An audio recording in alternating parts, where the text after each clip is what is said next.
Yo, what's up, guys? It's your boy Bernie here back at Fusion Corp Live.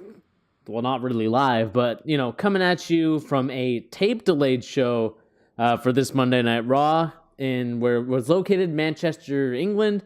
And let's just get right into it. First things first, of course, we had the Miz TV of Kurt Angle was the special guest. And the thing I liked about here, or not what the things I liked. So, of course, the Miz, Hall of Fame talker. The dude can talk his ass off, and I love the way that he presents himself. But the way that he's been built and the way he's looked, it just doesn't seem like it's going to be anything. Like, when you see the booking of him and how everything happened, it just doesn't feel like he should be a champion.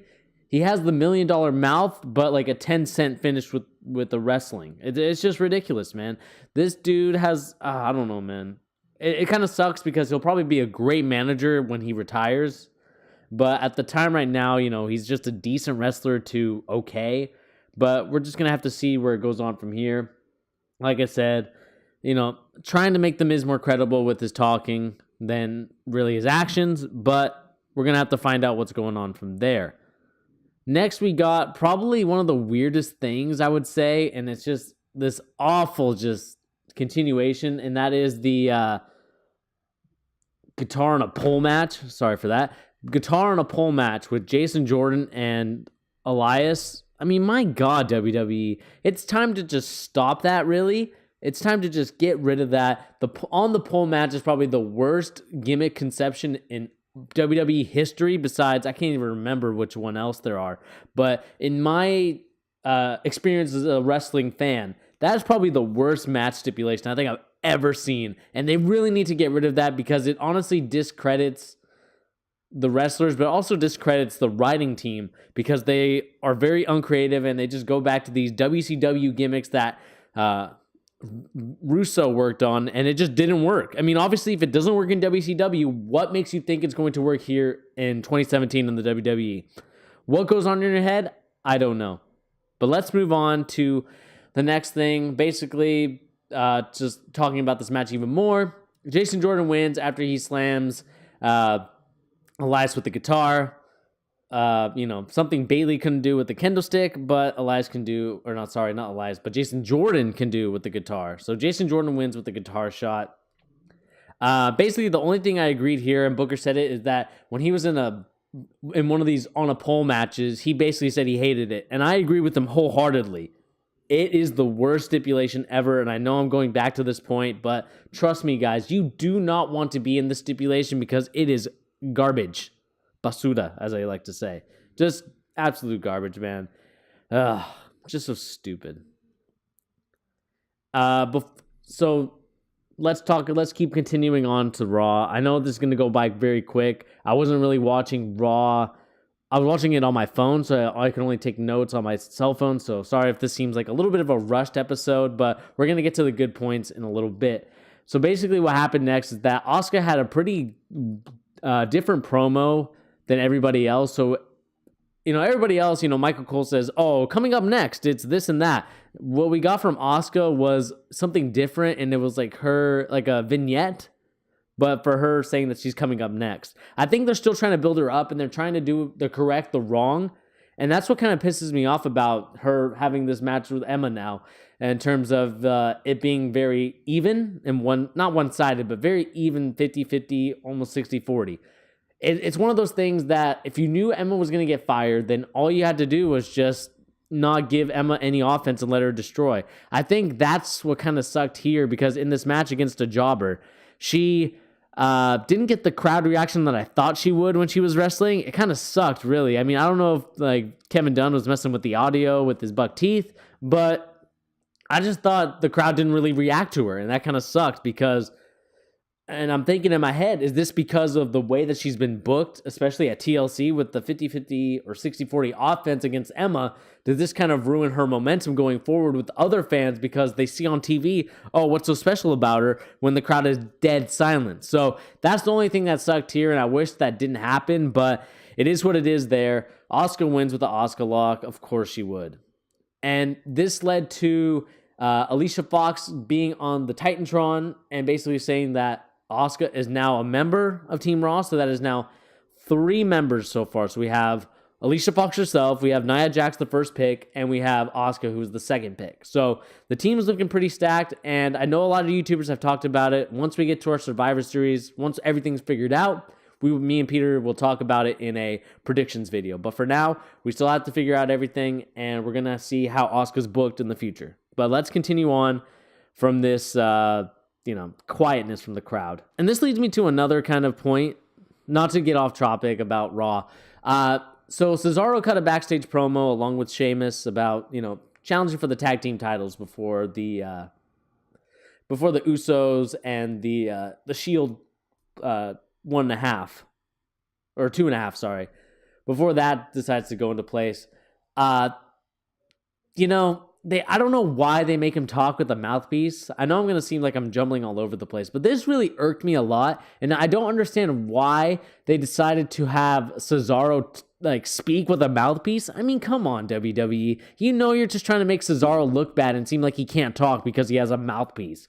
That is the dumbest and lamest thing I think I've ever seen from WWE. It's kind of sad, really, that you would really sacrifice your superstar like that by letting him talk through his mouthpiece. It's just, he doesn't sound proper. It sounds almost like what they try to do with Nakamura. I don't know what it is. It's like when guys have mouthpieces, it's like, oh, okay, so you guys are going to be this baby about your teeth. We're going to make you look embarrassed by having you talk with it. It's just so childish and cheesy. I noticed this with Nakamura, and I noticed it even more with Cesaro, especially since he is a little bit more of the talker in terms of, between Nakamura and him. So that's the only thing that really annoys me about that. It's just, why do you Cesaro's doing it for a good reason, why he has it in his teeth. Maybe I'm looking too much into it, but at the same time, I just don't like it. I don't like that he has to talk through his mouthpiece because you can't understand him and he sounds like a complete, I wouldn't say idiot, but he doesn't sound threatening or anything like that. He just sounds goofy with his mouthpiece in. It's just so dumb. Just stop it, WWE. It's time to stop. Stop that, please. But let's continue on to this. Next we got was Titus Worldwide was a little backstage interview with Charlie Caruso, I believe, was the person. So basically, Titus O'Neil was going to challenge Samoa Joe after what Samoa did to both Apollo Crews and Titus. But as Titus was coming out, Samoa Joe comes out of nowhere and just absolutely destroys Titus O'Neil, ruining any chance of Titus having a match, which will lead us into an impromptu match where Samoa Joe is calling somebody out, and you're going to find out who it is in just a second. All right, guys, sorry for that. I just had to do something really quick, but, let's get right back into it. So the surprise opponent was, of course, none other than Finn Balor. So, of course, after weeks of just, rumors that he was going to be leaving the company, trolling fans online, he comes out to face Samoa Joe. And of course, if you watch NXT, great product, you've known this feud was in NXT. So obviously coming up to it, I was hoping and praying because they had a commercial break before these two faced each other in the ring. I was hoping and praying during that time as I was typing it on my phone that they would mention that they fought in NXT for the championship, bringing continuity in from, the WWE universe and a WWE product such as NXT. So I'm hoping that they did that. And to my surprise and to my relief, they did that. They did that. They talked about it, and I loved it. I loved how they can bring up NXT stuff. I think the thing that makes this successful, especially other superstars from NXT, is the fact that you need to mention NXT and the guys that you bring up from there to the main roster because it'll make them more credible. I really wish at the beginning they would have mentioned Asuka's undefeated streak. I wish they would mention it every time. It's like, wow, she's been undefeated for this long. This has to be an accomplishment. This has to be a feat. Like Serena Williams in tennis. It has to be like that. I want it to be that kind of recognition from the commentators, which they did perfectly, and I like that. Basically, what happened in this match was awesome, guys. This is match of the night. I know we had the tag team titles, but we had the tag team title match, which was spoiled for me. But, that's neither point here or there. But, this match was awesome. Samoa Joe, Finn Balor, great. Those two were great. They also mentioned something interesting, and that is the Muscle Buster. it hasn't been mentioned before. Maybe it has, but not to the extent that I know of, where blatantly, Corey Graves is like, oh, Samoa Joe setting Finn Balor up for the Muscle Buster, which I'm still waiting to see. I think the Muscle Buster is a safe move. I think it's a good move, and it's a very effective move, and I wish Samoa Joe would use that. Maybe they think it's too much of a face move, but at the same time, I do like the fact that the Muscle Buster it's a very hard-hitting move, and it definitely will take a lot out of your opponent. And I think I like that a little bit better than a Coquina Clutch, but I understand that like submission moves are more heel-based, so it makes more sense for Samoa Joe to have that heel mentality and, Coquina Clutch the person. So, these two fight out in the ring. They're fighting. They're over by the ramp, and they get double counted out. Sad, weird ending, but these two are just still fighting each other. They're still going back at it. Officials are trying to separate them. Kurt Angle comes out all pissed and confused, but then he gets a mic and he says, you two are on my team now. So we have more confirmed people on the team. So we have 4 people confirmed now for Raw. So we have Kurt Angle himself. We have Braun Strowman. We have Finn Balor, and we have Samoa Joe. So that's so far 4 people that have been confirmed for it, and I'm pretty sure the last spot's going to go to Roman Reigns. Well, I mean, we'll still have to find out about it, but oh no, never mind. That's wrong. I'm very sorry, guys. That is very wrong. So what happened is Jason Jordan is the 5th member, so that debunks any rumor that Roman Reigns is coming back, and we're going to have to find out why he was the 5th member. But this is crazy, man. This is crazy. Weird. I mean, I know that maybe they're trying to build up the fact that Kurt Angle's playing favorites by having Jason Jordan as the 5th member, but we're going to see, guys. It's very interesting. It's very confusing, but we have the 5th member. We have all 5 members now of Raw. We're still waiting for one more member of SmackDown, but guys, brace yourselves for a very interesting Survivor Series match. We'll talk about it more in our Survivor Series preview and prediction show, but just know that this is going to be a very interesting card, and it's going to have a lot of intriguing and interesting matchups at the same time. Let's see here. Trying to think what else. I mean, sorry, I'm just kind of rambling off, but I didn't really watch it like fully and completely.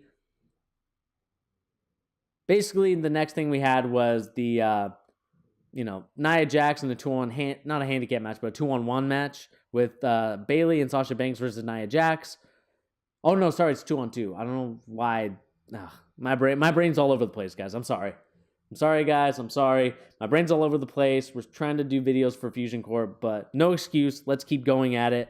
So we had Alicia Fox and Nia Jax versus Bayley and Sasha Banks. Of course, these two, being that it's Bayley and Sasha, before the match had a little interview in the backstage talking about how they deserve to be on the Raw Women's Survivor Series team. They need to be on there. And Bayley brought up the point that she helped win last year's Survivor Series match. So, of course, she's looking to be on the team. Sasha, also a 4-time champ, is, trying to stamp her name into there.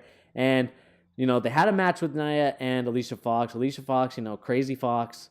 After the match was over, Sasha and Bayley won. Alicia Fox is really mad. She's very upset. And the crazy thing was that she, in a fit of rage, she's like, you know what, Sasha, you're on my team. I want you on my team, and it's time for you to be on my team. And if we just go back to the interview they had before, I had a feeling that this kind of situation was going to happen, which I'm going to talk about, and where the fact that one of the friends is in the Survivor Series team while the other one isn't, that's a very clear indication that could potentially lead to a feud between the two. I wish it was between the titles, maybe at SummerSlam, which was rumored at the time, but it didn't happen. But we could probably get it now. It's just not built right. I think you still need to build up Bayley a little bit. And the thing I will say about Bayley is that in the UK, she is so over, man. I like that. I like that the UK just kind of takes over the show sometimes, not in like a malicious way or like in an evil way where it's all about them. They love to get involved. They're antic. They're animated, and that's what I like about the UK crowd. And I wish that the time difference wasn't there so we could have a live Raw. But at the same time, I like this because what it does is that it leads to a very good show because your crowd's really into it. And that's what I like about it, man. It's so awesome. And we're going to see what's going on next. So, of course, after that, we had the Braun Strowman. I don't know why I said the Braun Strowman, but the Braun Strowman versus The Miz. They're fighting each other. Braun Strowman, you can't make Miz lose clean here. So, I mean, they've done it already, so I don't understand why this even mattered. But, they want to make sure that The Miz didn't lose clean. And, of course, he's getting beat up. Bo Dallas got punched. Like, Bo Dallas got punched, and you heard that punch. I don't know if it was real or fake, but God damn did Braun Strowman get a good, clean hit. And that's what I love about Braun Strowman. And he's over everywhere. You don't need this match between him and Kane, but I think this is going to further solidify it. And basically, what happened is that Kane comes out to challenge Braun Strowman for the Monster moniker, which of course is just a dumb thing. Braun Strowman's already over. He doesn't need to get over. You wasted Finn Balor. You wasted Seth Rollins and Dean Ambrose on this Braun Strowman build-up, I guess you would call it, for Kane. Like, Kane's being built up as this like amazing superstar that, we found out he was a jobber when he was corporate Kane. But of course, when he's the Monster Kane, it negates the fact that he's already 50 years old, he's overweight, and he's running for mayor. I guess that negates the fact, but, it is what it is for there. Next thing that we got here was basically Kane, and Braun Strowman, they get into a fight. Of course, it was a DQ. I want to say Braun Strowman wins or The Miz wins. I mean, it doesn't matter. What happened was there was a DQ. We'll find out, in the kayfabe score sheet who won the match. But, like I was saying, Braun Strowman and Kane, they get into it. And Braun Strowman gets the better of Kane. I don't know what they're doing here in terms of, I thought they would try to build up Kane a little bit more by getting a little bit of the upper hand on Braun. But they didn't do that. And it just still doesn't make any sense to me why those guys are feuding. But, I'm not in charge of booking. I wish I was, or at least I wish a competent person was, so we could get better storylines and better everything, because this makes no sense to me. I don't get it. And we're going to talk about the next thing, and of course that was the Enzo promo that he had. The crowd's chanting for Neville. Neville's not happy with the company. I think he's going to leave, or he's not going to re-sign. He's definitely leaving. That's for damn sure. But we just don't know when, and we don't know if WWE is like petty enough to where they're going to keep him in his contract till his contract runs out, and then you got the 90-day compete clause. So I think they're trying to make sure that people forget about Neville. But to me, they won't ever forget about it, because you got guys in the UK. I mean, you saw it tonight. They were chanting for him. And of course, Enzo was playing up to that as the heel, saying that, he's talking about his height when, he's talking the story about a kid that he talked to, saying that he's a loser, all this other stuff to be petty about it. I know WWE probably said, Enzo, make sure if you get any Neville chance to do that. And what's interesting here is that, Kalisto came out, got a front seat, but who to come out? And this was very surprising, and I'm glad that he came out, and I'm glad that he kicked ass, and that is Pete Dunne, dude. The bruiserweight himself. I wish, he would have wrestled a different guy than Enzo, but, he came out looking like a boss, a real big beast, someone that I really enjoyed, especially in the UK tournament, and especially watching him in some of the matches and Insane Championship Wrestling, all this other places that he's been at. I love Pete Dunne and Tyler Bate. I think those two are the future of the company after watching their match in NXT. Those two guys are just so incredible, and I wish that they would bring them over to the States so we can watch them on NXT on a regular basis. But, it is what it is. They're trying to get the UK show going if it does go, but they're also trying to make sure that it's feasible for them to do that. And, as you can see, it was a long Raw. But, I enjoyed it, guys. It was a great match. I loved it. The only complaint, though, I had, and it might be a little complaint, it might be a big complaint, is that Enzo got too much offense in. I think it should have been at least like 80-20 or at least 90-10. I think 90-10 would have been better, because I think Pete Dunne is just that dude who's a great wrestler. I mean, we see it, of course, obviously, between him and Tyler Bate at an NXT TakeOver. I love them, and I wish they would give Pete Dunne a little bit more offense in terms of being able to job out So yeah, anyway, guys, going back off my notes, just talking about it. Of course, we had the after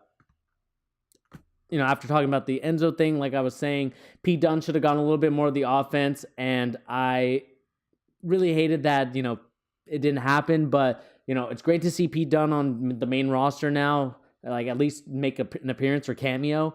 Great for him. I hope that when he does eventually become like a full-time main roster guy, I hope they treat him with respect. I hope they treat him right, because if they don't do that, then it's going to be a little bit of, not hell to pay, but it's definitely going to be sad to see after, Tyler Bate and him had a great NXT match.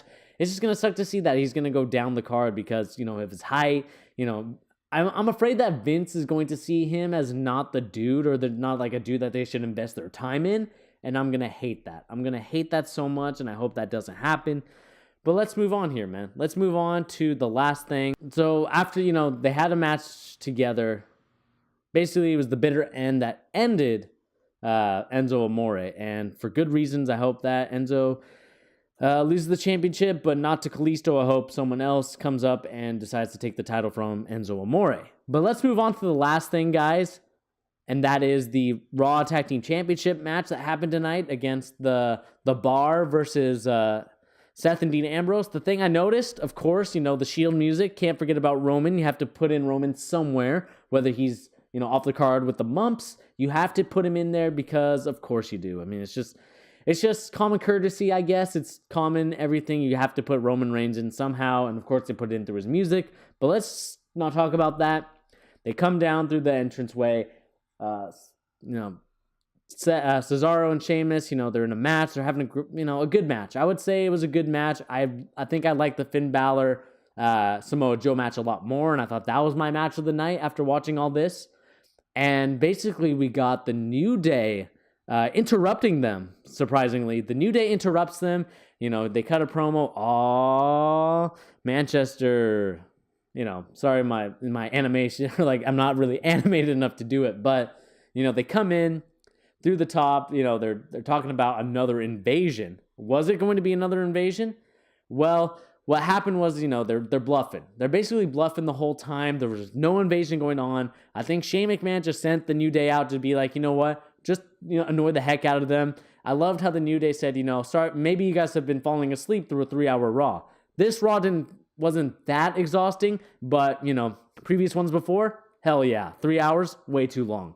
But that's besides the point. These guys, comical, I love them. New Day does their thing. And, Kurt Angle sees this, and he gets the whole roster to come out because, it's another code under siege. Make sure that no one from SmackDown's coming. And basically, they just said, pump fake, psych. They run up from the stadium, or not the stadium, but the arena. So they run up one of the exits in the arena. They get out of there. The Raw superstars, they're trying to climb up to get up there. Raw superstars making sure no one else is coming. And then all of a sudden, this bro kick just comes at Seth Rollins, I believe. I think it was Seth Rollins. Yeah, so it was Seth Rollins, just looking on the cage side seats, making sure I was right. So a bro kick from Sheamus to Seth Rollins, bang. 1, 2, 3, you have the new Raw Tag Team Champions with Sheamus and Cesaro versus the Usos now, apparently, since they are now the champions, and it's going to be a champions versus champions thing. Like I don't know if I said this publicly, but I would have liked it to be, don't know why we have this kind of bragging rights, Night of Champions gimmick that we have on Survivor Series, but it's going to be champion versus champion, and we have new champions, so we potentially could have a new, change in the card. It's going to be interesting to see. I don't know, because the Shield and Roman's not going to be there at Survivor Series. Maybe they're saving it by having him not be in the card, so it looks like now we have Seth and Dean not having a match on the Survivor Series card. Are they going to have one? We're going to find out later on as the weeks go by. And we're going to find out on that last week of Monday Night Raw before Survivor Series.